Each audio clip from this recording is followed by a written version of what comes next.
Bora lá, meu povo! Fortaleza de olho em atacante do Bragantino. Kusevich de saída, Marinho no Vitória, situação de Imanol Machuca, imprensa critica Carpini e a atuação na vitória sobre o Floresta. Tudo isso e muito mais você confere a partir de agora, então já sabe, papoca o dedo no like. Like é muito importante para fortalecer o nosso trabalho, se inscreve no canal se ainda não for inscrito e vem com a gente.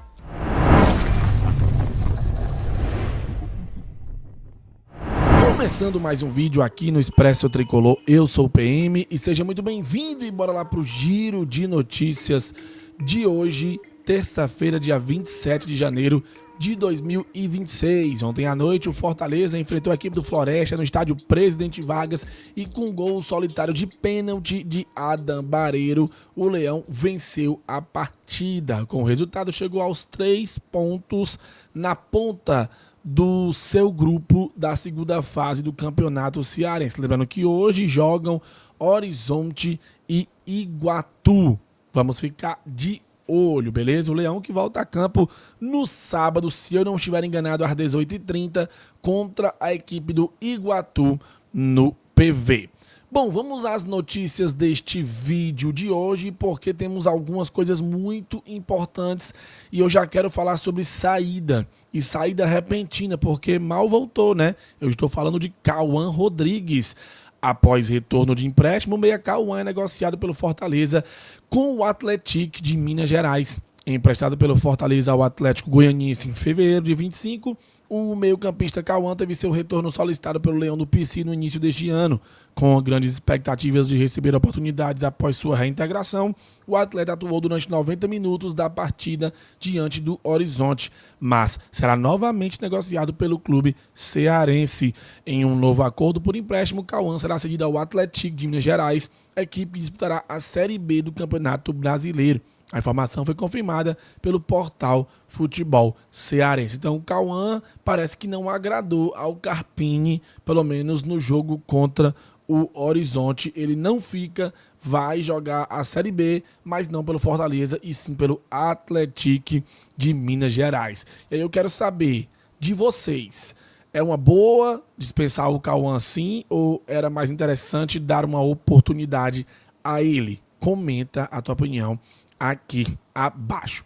Turma, agora vamos trazer uma informação da galera do Bora Leão. Segundo apurações, o Fortaleza ainda tentando agilizar a venda do Herrera para o Bragantino e sabendo que tem um imbróglio que o presidente do Argentino Júnior até andou falando, o Leão está de olho em um atacante do Bragantino e se trata de Ignacio La Quintana. Segundo a apuração da turma do BL, o Leão está atrás de conseguir o jogador através da negociação envolvendo o Herrera. Em 2025, o La Quintana fez 34 jogos pelo Bragantino, marcou 4 gols e deu 6 assistências. O atleta faz as duas extremas do campo e o Fortaleza está precisando de pontas, né? Eu estava dando uma olhada até no SofaScore, no próprio jogo em que o Fortaleza ganhou do Bragantino com o gol do Bareiro, o La Quintana entrou no segundo tempo e jogou mesmo pela ponta direita. Ele atua nas duas pontas, mas entra mais como ponta direita. Se o Lucas Braga vier de fato para jogar na ponta esquerda junto com o Moisés, o La Quintana seria um reforço aí para a ponta direita e o Leão segue no mercado em busca de mais pontas. Então, Ignacio Jesus La Quintana Marcico é o nome do jogador uruguaio de 26 anos que o Fortaleza tenta trazer por empréstimo junto ao Bragantino, mediante a venda do José Maria Herrera para o clube de Bragança Paulista. Ele está no Bragantino desde 2023 e foi contratado pela equipe paulista junto ao Peñarol do Uruguai. Além do Peñarol, ele também jogou no Defensor, também do Uruguai. Teve um empréstimo ali para o Santos, onde jogou 11 partidas, mas voltou ao Bragantino em 2025, onde ele teve mais sequência, fazendo os 34 jogos, 4 gols e 6 assistências. Teve mais oportunidade e conseguiu jogar um futebol minimamente decente. E aí, você gosta do nome? Nacho La Quintana ou Ignacio La Quintana seria um bom reforço para o Fortaleza? Bom, o pessoal tá falando que o Leão tá tentando. Vamos ver se o Fortaleza consegue trazer o jogador. Vamos ficar de olho. Beleza? Uma outra informação, turma, e aí essa é um pouco mais complicada, porque assim, o Kusevich, que jogou os 90 minutos no jogo anterior, não apareceu no departamento médico, nem foi relacionado.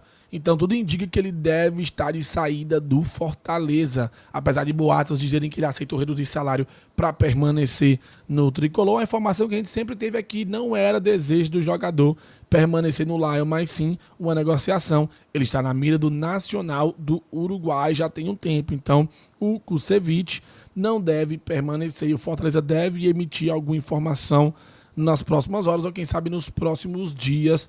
Ou alguém da imprensa tradicional deve trazer uma possível negociação do Kusevich para um outro clube. Não foi relacionado. Curioso, né? O Kusevich achava que ele ia permanecer depois que ele teve uma sequência aí, oportunidades com o Carpini, mas parece que de fato ele não vai permanecer no Fortaleza. E aí talvez o Leão tenha que buscar mais um zagueiro no mercado. Vamos ficar de olho porque pode sair alguma informação a qualquer momento. E o Marinho, hein? Pois é, ontem o Mourão trouxe no vídeo, aliás, um vídeo que pouquíssimas pessoas assistiram. Fiquei triste, galera. Assistam os vídeos que o Mourão grava também, que ele se garante muito, tá bom? O Mourão trouxe a informação do pessoal lá do jornalismo da Bahia de que o Fortaleza estaria negociando com o Marinho uma renovação, um novo contrato, mas há uma nova informação de que o Vitória chegou a um acerto verbal pela contratação do Marinho, que ficou livre no mercado após deixar o Fortaleza no término de contrato. O atacante de 35 anos terá vínculo até o fim de 26, com possibilidade de renovação em caso de metas atingidas. A informação é dos competentes Gabriele Gomes, que é do Globo Esporte da Bahia, e também do Thiago Lemos, que também é do GE da Bahia. Então, se o GE da Bahia trouxe, muito provavelmente o Marinho esteja mais perto do Vitória. E faz todo sentido, né, gente? Faz muito mais sentido o Marinho ir para outro clube e não renovar com o Fortaleza. Então, o Little Mário deve estar de fato indo para o Vitória. Agora vamos falar um pouquinho sobre o jogo de ontem, porque assim, temos a visão do Carpini. Fortaleza ganhou de 1-0 do Floresta, um jogo horroroso. Gol de pênalti, que até foi bonita, a cobrança do Bareiro. E o Carpini falou o seguinte: Carpini exalta o empenho do Fortaleza em vitória sobre o Floresta e explica variações no time. Vamos tentar entender aqui. Vamos lá. Abre aspas. Valorizar o meu time, a minha equipe, o quanto eles correram e buscaram. Tiveram os erros. Não foi dos nossos melhores jogos no segundo tempo. Acho que deixamos um jogo muito aberto. Quando a gente teve oportunidade no primeiro tempo, não fizemos. Isso tornaria o jogo mais tranquilo. Mas não faltou luta, não faltou entrega. E os ajustes que são necessários vão ocorrer durante a temporada, afirmou o treinador. A questão dos 3 zagueiros dá muitas variáveis. Às vezes um sistema que quando você olha parece uma situação defensiva, mas a gente consegue dar mais liberdade para jogadores como o Mailton, que é mais um ala do que um lateral. No lado esquerdo, ainda não temos um lateral para fazer uma linha de 4. Foi o Crispim para fazer a lateral, mas também em situações como ala. O melhor momento dele no Fortaleza foi nessa função, então a gente tem que tentar usar tudo que nós temos de melhor nesse momento. Daquilo que se propôs diante do Floresta, eles fizeram muito bem feito. Marcaram muito, é um time muito competitivo, forte fisicamente, parte defensiva muito organizada, nos ofereceu muita dificuldade, sem dúvida. Acho que foi o maior sparring que nós tivemos na temporada até então. Falta resolver a questão do meio campo para frente, né? Fortaleza se orgulha de não ter levado nenhum gol até o momento. 7 jogos, nenhum gol sofrido. Mas precisa melhorar o setor de meio campo, consequentemente também de ataque. Essa foi a avaliação do Carpini e eu dei um pouco da minha opinião sobre. Aí entra a opinião da imprensa. E a imprensa não gostou nada do que viu ontem no PV. Análise. Em jogo que precisava mostrar alguma evolução, a apatia do Fortaleza preocupa. O Fortaleza entrou em campo nesta segunda-feira para o seu 5º jogo na temporada. Era a estreia da segunda fase do Campeonato Cearense contra o Fortaleza no PV. Não sei de onde foi que eu tirei 7 jogos, tá, gente? Foi o 5º jogo, perdão. A equipe de Thiago Carpini venceu por 1-0, gol de pênalti de Bareiro aos 20 do primeiro tempo. Mas mostrou pouco, muito pouco. No 5º jogo da temporada já era para a equipe mostrar alguma evolução, mas ela foi apática. Claro que a oscilação neste início de temporada é normal, mas o Fortaleza exagerou na dose nesta segunda-feira. Ainda que Carpini tenha que improvisar na lateral esquerda e as peças de reposição ao longo do jogo não ajudem a dar ofensividade e velocidade ao time, o Leão atuou muito mal. Contra uma equipe que limitou-se a se defender e praticamente não atacar, o Fortaleza deixou o jogo morno demais e não pressionou. Fez 1-0 de pênalti de Barreira aos 20 minutos e parou por aí. O goleiro do Floresta, Jefferson, não fez nenhuma defesa no jogo para ter uma noção do volume ofensivo praticamente nulo do Leão. Faltou agressividade. A ausência de Pierre no meio não justifica a apatia, por mais que ele dê mais opções de chegada que Rodrigo merendar. Exceto por Mailton, que tentava finalizar e entrar na velocidade na direita, a equipe não conseguiu produzir. Nem Moisés conseguiu ser efeito pela ponta esquerda, criando apenas uma chance de gol em chute cruzado que foi para fora. Assim, sem ofensividade e agressividade, o time deixou o tempo passar. Na etapa final, ainda correu riscos em 2 lances, em cabeçada errada de Diogo Mourão e cobrança de falta por cima de Eliandro. Carpini tentou mudar a equipe na etapa final, mas as opções não são as mais promissoras. Ronald, Prior e Kaique não conseguiram alterar uma da partida. Faltam pontas agressivos, jogadores que finalizem mais. Claro que o Fortaleza estará na semifinal estadual. Passam 2 em um triangular e reforços chegarão. Mas a equipe tinha que estar jogando mais no 5º jogo da temporada, mesmo contra a Ferroviário, que já dá Maracanã e Horizonte, foram apenas lampejos de bom futebol. Um time que tem Mailton, Crispim, Moisés, Pochettino, Barreiro, precisa criar mais e ter mais volume, mais agressividade. É aguardar a partida contra o Iguatu, que promete ser mais difícil, e claro, o Clássico Rei contra o Ceará no dia 8, para o grande teste até então da temporada. Olha, eu concordo tanto com a visão do Carpini, como também com essa visão da imprensa, tá? Eu acho que há um choque muito grande aí, e a gente precisa encontrar o equilíbrio disso, porque tá complicado.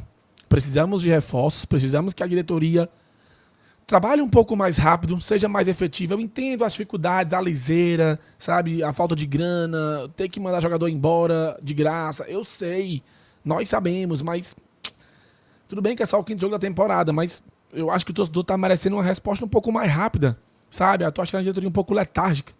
Enfim, o elenco também precisa ser mais cobrado, mais que esteja em reformulação. Mas enfim, quero tua opinião, comenta aqui abaixo. Gente, Machuca, não tô falando do Alex do Expresso não, tá? Imanol Machuca, lembra dele? Que tinha sido punido pela FIFA? Bom, Fortaleza agora monitora Imanol Machuca e avalia futuro do atacante após fim da punição. Pois é, meus amigos. A Corte Arbitral do Esporte, o CAIS, liberou o atacante para voltar a jogar futebol. Ele tinha sido punido por 1 ano pela FIFA em setembro de 25, sob a acusação de falsificação de documentos para atuar pela seleção da Malásia. Na época, a Associação de Futebol da Malásia e outros 6 jogadores também foram penalizados pela intercorrência. A informação foi do César Luiz Melo e confirmada pelo Diário do Nordeste. Ele tem contrato com o Fortaleza, uma punição. O contrato com o clube cearense, que estava desativado, volta a ficar em vigência, com vínculo até 31 de dezembro de 2027, e ele estava emprestado ao Vélez Sarsfield. A punição atrapalhou o período de Machuca no país natal, uma vez que ficaria cedido até o fim de 25, e o Leão poderia receber aproximadamente, receberia 250 mil, aproximadamente 1,3 milhão para liberação, com a opção de venda de 13 milhões de reais, mas agora precisa rever questões burocráticas. O Pedro Martins está acompanhando aí o processo. Pelo Fortaleza foram 65 jogos, 6 gols e 5 assistências em 2 temporadas. Ele pode voltar ao Fortaleza? Bom, ele foi contratado, né, junto à União Santa Fé por 2,5 milhões de dólares, na época com outra realidade financeira vivenciada no PC. No atual estágio, com o rebaixamento para a Série B, o salário do argentino está fora do atual padrão orçamentário do clube cearense. Assim, a possibilidade de reintegrá-lo ao time atual é mínima. O Diário do Nordeste apurou que há uma possibilidade de trabalhar internamente, é a realização de uma transferência temporária ou definitiva do atleta. E já há informações mesmo de que o próprio Vélez está de olho em manter o contrato de empréstimo do Machuca. Então deve ser feita uma nova proposta aí do Vélez. Vamos ver o que é que o Fortaleza vai aceitar. Outra informação é que o Fortaleza monitora a venda de Rian Guilherme no Cruzeiro. O jogador interessa a um clube português, o Rio Ave, e o Fortaleza tem 15% dos direitos econômicos do jogador. A proposta é de cerca de 15,5 milhões de reais. Se o Cruzeiro vender, o Fortaleza tem a possibilidade de receber até 2,3 milhões com movimentação do mercado. E para finalizar o vídeo de hoje, antes que eu esqueça, as opiniões dos jornalistas sobre a vitória elétrica de ontem do Fortaleza sobre o Floresta. Fala aí, Jussier. O Fortaleza não fez um bom jogo contra o Floresta. Venceu pelo placar mínimo, gol de pênalti de Adam Barreiro, mas esse jogo serve principalmente para o técnico Thiago Carpini entender que algumas das suas experiências não deram certo. Por exemplo, Moisés pelo lado direito não rolou, não funcionou. Moisés não joga bem por ali. Tanto é que ainda no primeiro tempo, Carpini faz a inversão. Moisés volta para o lado esquerdo, Pochettino vai para o lado direito. Outra decisão que eu acho que é bem questionável é a utilização desse esquema com 3 zagueiros. Eu sei que o 3-5-2 nem de longe é um esquema defensivo, muito pelo contrário, dá liberdade para os alas, mas o Fortaleza teve muitas dificuldades de criação. O que é que eu faria? Tiraria um zagueiro, colocaria mais um jogador em meu campo, um jogador mais criativo, que pudesse assistir os jogadores de frente do Fortaleza.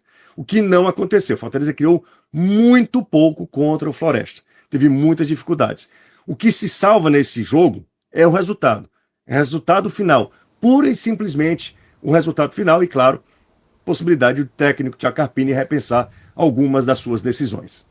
Tá aí a informação, não a informação, né? A opinião, perdão, do Jussier. Quem também deu a sua opinião foi o André Almeida. Vamos ouvir o André. Fortaleza vence o Floresta por 1-0 e larga com vitória na segunda fase do Campeonato Cearense. Fortaleza chega agora a 4ª vitória consecutiva, não perdeu ainda na temporada, melhor defesa no campeonato, o único time que ainda não tomou gol. Esses são os aspectos positivos a listar do Fortaleza nesse começo de temporada, mas eu preciso ser muito sincero com você e ir além dos números. Olhando para o campo, o desempenho do Fortaleza ainda não é bom. O jogo contra o Floresta dava uma perspectiva de que poderia se ver pelo menos uma evolução. O Carpini poupou os jogadores contra o Horizonte, mandou a campo um time um pouco mais descansado. Claro que é começo de temporada, a condição física ainda não é a ideal, ninguém está tecnicamente no seu melhor momento, ainda tem questão de entrosamento dos novos jogadores que estão chegando, Mailton, Ronald, por exemplo, mas é necessário que o Fortaleza tenha a compreensão de que ele precisa se reconectar com o torcedor. E essa reconexão, ela vem com vitórias e com boas atuações, com desempenho. O torcedor quer ver uma perspectiva de melhora. Tem margem para evolução, isso é fato. Mas ainda não é aquele futebol, e eu não estou dizendo que deveria ser um futebol que empolga, mas não é nem um futebol que mostra pelo menos essa perspectiva. Porque no ano passado, Fortaleza começa o ano nessa marcha lenta, nesse ritmo menos acelerado, jogos morosos, algumas derrotas, inclusive para adversários que não deveria ter perdido, e isso foi se normalizando. Até que quando o Fortaleza quis acordar na temporada era tarde demais. Em 2026 isso não pode acontecer, e é por isso que eu faço esse alerta desde o começo. Porque o Fortaleza, ele não tem a margem de erro nessa temporada que ele abusou no ano passado. É preciso que as pessoas que fazem o Fortaleza, mesmo com a mudança de direção, a mudança de comissão técnica, de departamento de futebol e tudo mais, é preciso haver essa consciência de que o Fortaleza começa o ano em débito com o seu torcedor. E ele vai precisar mostrar mais. E a cobrança vai ser maior por isso sim. Fica evidente que tem lacunas no elenco que precisam ser preenchidas. Fortaleza precisa contratar urgentemente, porque tem algumas posições que muito claramente precisam de reforço. O setor ofensivo é um deles. Fortaleza precisa de pontas para ontem. Fortaleza precisa olhar para a sua lateral esquerda com urgência. Fortaleza precisa de um meia mais criativo. Isso é muito claro. Precisa de zagueiro. Tem carências claras. Carências muito claras, eu tenho certeza que você sabe disso. E a preocupação fica com esse desempenho. Fortaleza, repito, tem os resultados. Eu comecei o vídeo falando pontos positivos. Mas isso daí não me convence de que até aqui o Fortaleza tem, pelo menos em mãos, o suficiente para desenvolver o que é necessário. Tem lacunas e elas precisam ser preenchidas. Essas vitórias não podem mascarar isso. Tá aí, perfeito demais o André Almeida, cara. Parece até que ele me ouviu falar no começo do vídeo, né? Eu nem tinha visto o vídeo dele ainda, só tinha separado. Eu achei que ele foi perfeito na análise, tá? Se somou aí com a opinião do Jussier, que foi mais pontual ao jogo. O André foi mais pontual ao começo da temporada. Quero a tua opinião, comenta sobre isso aqui abaixo. Bom, meu povo, é isso. Videozão bem completo, quase 20 minutos. Se você curtiu, deixa o like, deixa o hype, compartilha. A gente se encontra mais tarde, às 18h15. Valeu, falou e tamo junto.